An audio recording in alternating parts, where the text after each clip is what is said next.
داره برف میباره. بله درست میکنم.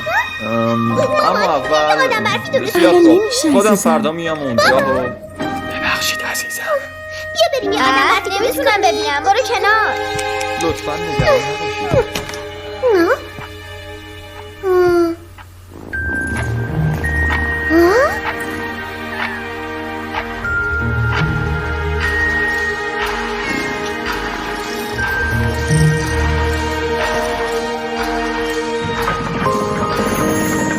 چی؟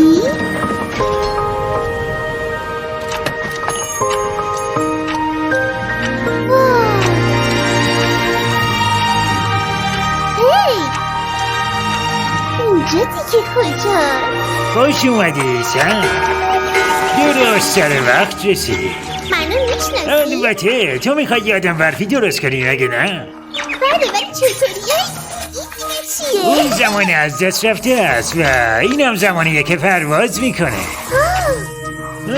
زمان با هم بودن اون زمان باعث میشه هرگز خاطرات فراموش نشن. ای کاش خانوادم همینو میدونستن. میدونم عزیزم بعضی وقتا ما فقط به یه یادآوری کوچیک نیاز داریم. دیگه باید برگردیم. مرسی. باعث افتخارم بود. مامان بابا حتما چی شده؟ گربه ها منو به فروشگاه سامان بردن. اونجا هر تمام. چیزی که بخوام داره. زمان از دست رفته یا زمانی که پرواز میکنم هست و اینم زمان با هم بودنه. کی اینو فرستاده سن؟